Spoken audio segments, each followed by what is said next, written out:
نحمده ونصلی علی رسولہ الکریم اما بعد۔ محترم حاضرین، بزرگ و دوستو، گزشتہ کل ہم نے قربانی کی فضیلت بھی سنی اور چند موٹے موٹے مسائل بھی سنے۔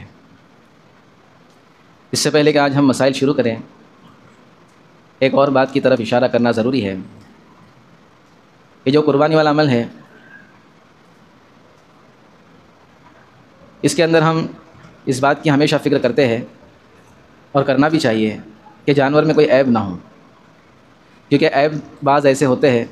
کہ جس کی وجہ سے ہماری قربانی ہی قبول نہیں ہوگی۔ اس چیز کی مثال دے کر اس بات کی طرف اشارہ کیا گیا ہے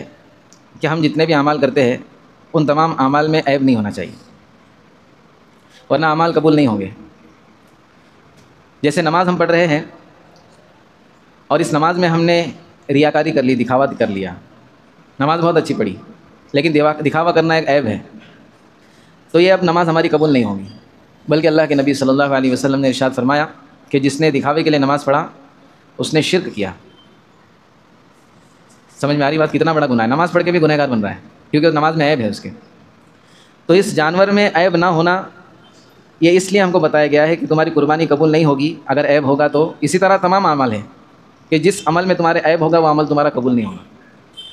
تو ہم قربانی کو بہانہ بناتے ہوئے اس بات کی فکر کریں کہ زندگی بھر ہم جو بھی کام کرتے ہیں اس میں ایسی خرابی نہ ہو جو اللہ کو ناپسندیدہ ہے، جس کو عیب شمار کیا جاتا ہے۔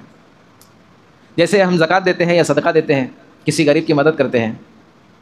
جس میں ہماری نیت تو یہ ہے کہ غریب کی مدد ہو جائے گی، زکوٰۃ ادا ہو جائے گی، لیکن اس کے ساتھ ساتھ ہم جو ہے اس کے اوپر احسان جتلاتے ہیں کہ بعض لوگ زکوٰۃ دینے کے بعد کیا کرتے ہیں؟ احسان جتلاتے ہیں، یا دل میں کم سے کم یہ سمجھتے ہیں کہ میں نے اس میں مہربانی کیا۔ حالانکہ دوستو یہ بات آپ کو مختلف جگہوں پر ملے گی کہ زکوٰۃ لینے والا یا زکوٰۃ دینے والے پر مہربانی کر رہا ہے۔ اگر زکوٰۃ لینے والا کوئی نہ ہو تو ہم کس کو زکوٰۃ دیں گے؟ اور زکوٰۃ نہیں دیں گے تو ہمارا جو باقی اچھا مال ہے زکوٰۃ کے علاوہ وہ بھی برباد ہو جائے گا۔ تو یہ سوچنا کہ ہم جس کو زکوٰۃ دے رہے ہیں ہم اس پر احسان کر رہے ہیں، یہ بالکل غلط بات ہے۔ اور پھر اس کے اندر یہ چیز کا اضافہ کہ ہم اس پر احسان جتلا رہے ہیں کہ میری پوری زکوٰۃ تو اسی کو جاتی ہے، سلام بھی نہیں کرتا ہے مجھے، تو پھر یہ زکوٰۃ برباد ہو جائے گی۔ تو یہ ہو گیا عیب۔ اللہ رب العزت قرآن مجید میں فرماتے ہیں لا تبطلوا صدقاتکم بالمن والاذی، اپنے صدقات کو احسان جتلانے اور تکلیف دینے کے ذریعے برباد مت کرو۔ جو صدقہ دے گا اور احسان بھی جتلائے گا اس کا صدقہ برباد ہو جائے گا۔ بہرحال تو یہ بات ہم کو ذہن میں رکھنی ہے کہ ہم تمام اعمال کو عیب سے پاک کر لیں انشاءاللہ، ٹھیک ہے؟ تو ہم نے کل سنا تھا کہ اگر کسی جانور کا کان کٹا ہوا ہو، کان میں سوراخ ہو یا کان کا حصہ ہی الگ ہو گیا ہو تو ایسے جانوروں سے پرہیز کرنا چاہیے۔ ہلکا پھلکا سوراخ ہو تو اس کی بھی قربانی ہو جائے گی لیکن مکروہ ہے، تو کیوں ایسے چکروں میں پڑنا؟ تو ہم سب سے پہلے کانوں کو دیکھ لیں، اگر نہ پھٹا ہوا ہے، نہ سوراخ ہے، نہ کٹا ہوا ہے تو پھر آگے کی بات پسند کریں۔ اگر کتنا ہی اچھا جانور اور کان میں ہمیں کچھ بھی نظر آتا ہے تو آگے بڑھ جائے، ہمارے پاس بہت آپشن ہے۔ اسی طرح سنگ کا مسئلہ ہم نے کل بیان کیا تھا کہ کسی جانور کی سنگ ٹوٹی ہوئی ہو تو اس کی دو شکلیں ہوگی،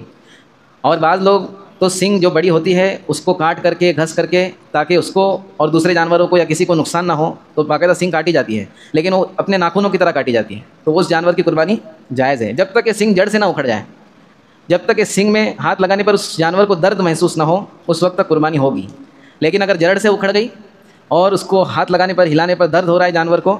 تو پھر اس کی قربانی نہیں ہوگی، تو ایسے جانوروں سے بچنا چاہیے۔ اسی طرح ہر وہ عیب جس کی وجہ سے جانور کے گوشت میں کمی واقع ہوئی ہو، ہر وہ عیب جس کی وجہ سے جانور کے گوشت میں کمی واقع ہوئی ہو تو اس جانور کی قربانی کرنا جائز نہیں ہے۔ کون سے عیب آگے سمجھ میں آئے گا آپ کو۔ اسی طرح اندھا جانور،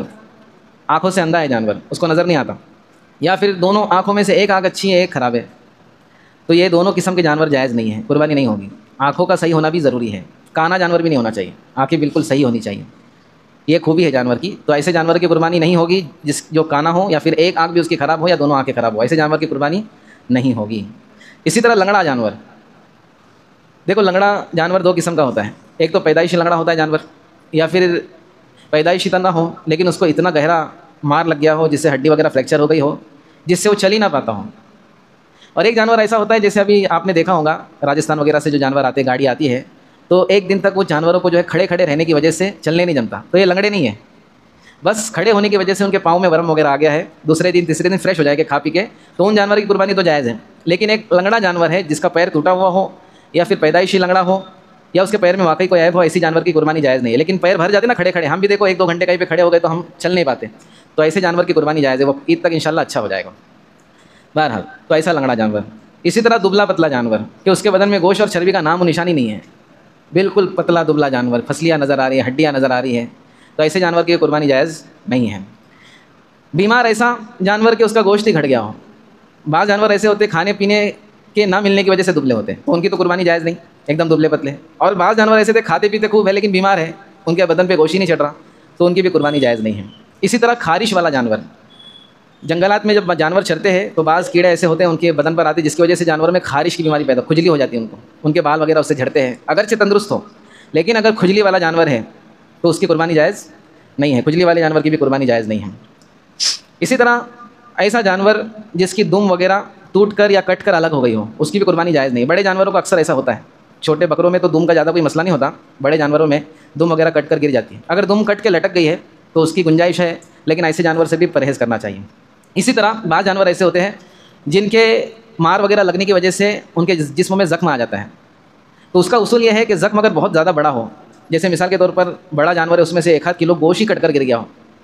تو ایسے جانور کی قربانی جائز نہیں۔ لیکن کبھی کبھار ایسا ہوتا ہے کہ ہلکا پھلکا خراش آ جاتا ہے یا گاڑی میں سے اتارنے میں چڑھانے میں ہلکا پھلکا زخم لگ جاتا ہے، اکثر جانوروں کے یہاں پر زخم لگتا ہے، پنڈلی پر پیچھے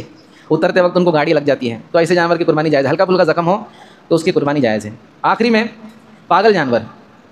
بعض جانور بالکل کیا ہوتے ہیں، پاگل ہوتے ہیں، تو ایسے جانور کی قربانی بھی جائز نہیں ہے۔ بعض لوگ بولتے ہیں نا یہ بہت ہمارا بکرا گرم بکرا ہے، تو گرم جو بکرے رہتے ہیں مطلب جو شرارت بہت زیادہ کرتے ہیں ان کی تو جائز ہے قربانی، لیکن اس میں بعض اپنے دماغ سے باہر ہو جاتے ہو، اکھا دن اور اکھی رات چلاتے رہتے ہیں، جس کو دیکھتے ہیں اس کو مارتے ہیں، ہمیشہ پیشاب پیتے رہتے ہیں، تو ایسے جانور سے پرہیز کرنا چاہیے، وہ پاگل ہوتے ہیں، ان کے جیسے انسان پاگل ہوتے ہیں ویسے جانور بھی پاگل ہوتے ہیں، تو پاگل جانور کی قربانی جائز نہیں ہے۔ تو افضلیت کے بارے میں تو ہم نے کل سن لیا تھا کہ ایک موٹا تازہ فربا جانور، خوبصورت جانور 2 یا 2 سے زیادہ جانوروں سے بہتر ہیں۔ اسی طرح یہاں پر ایک مسئلہ یہ بھی سمجھنا ہے کہ گوشت کی تقسیم کس طرح کی جائے۔ اب بات جو ہے جتنا بھی اچھا جانور ہو آ جاتی ہے گوشت پہ، اور اللہ کے نبی صلی اللہ علیہ وسلم نے شروع زمانے میں مدینہ میں جو ہے قربانی والا عمل مشروع ہوا، تو اس زمانے کے اندر شروع میں بہت غربت تھی، تو بہت کم لوگ قربانی کر پاتے تھے۔ قربانی کرنا صاحب استطاعت پر، صاحب نصاب پر واجب ہے نا، تو شروع میں جب مدینہ ہجرت کر گئے مکہ والے تو اپنا گھر بار ہر چیز چھوڑ کے چلے گئے تھے، تو بہت سارے لوگ قربانی نہیں کر پاتے تھے۔ جب قربانی کا عمل وجود میں آیا، جب اللہ کے نبی صلی اللہ علیہ وسلم نے لوگوں کو کہا کہ بھائی قربانی تم کو کرنا ہے، تو اس وقت اللہ کے نبی صلی اللہ علیہ وسلم نے یہ حکم دیا کہ 3 دن سے زیادہ کوئی بھی گوشت نہیں رکھے گا، 3 دن سے پہلے ختم کر دو۔ اس کی وجہ یہ تھی کہ اگر لوگ گوشت کو سوکھا کر کے یا کسی بھی اس زمانے میں جو بھی ہوتا ہوگا، اگر گوشت کو جمع کر کے رکھیں گے اور کم لوگ قربانی کر رہے ہیں تو پھر غریبوں تک تو گوشت پہنچے گا ہی نہیں، اور اصل مقصد یہ ہے کہ عید کی خوشی میں غریب سب شامل ہوں۔ اس کے لیے اللہ کے نبی صلی اللہ علیہ وسلم نے پہلے حکم دیا کہ 3 دن سے زیادہ کوئی بھی اسٹور نہیں کرے گا۔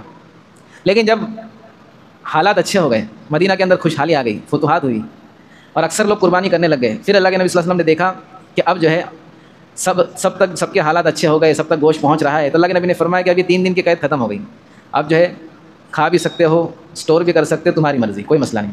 لیکن افضل طریقہ جو اللہ کے نبی نے خود کر کے دکھایا گوشت کے سلسلے میں، اللہ کے نبی صلی اللہ علیہ وسلم جو جانور ذبح کرتے تھے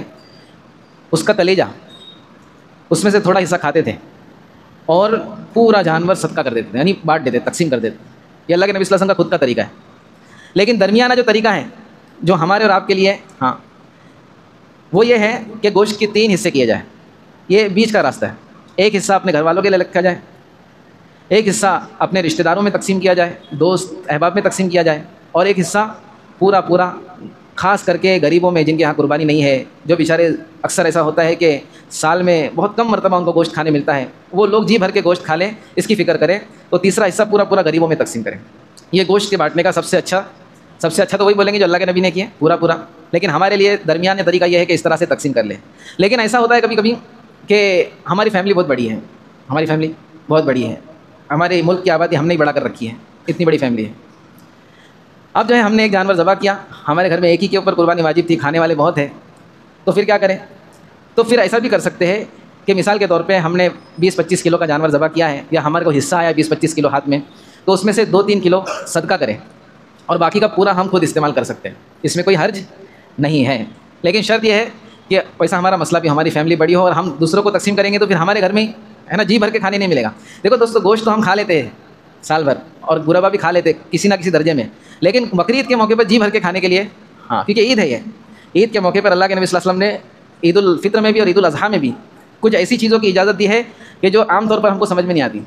جیسے مثال کے طور پر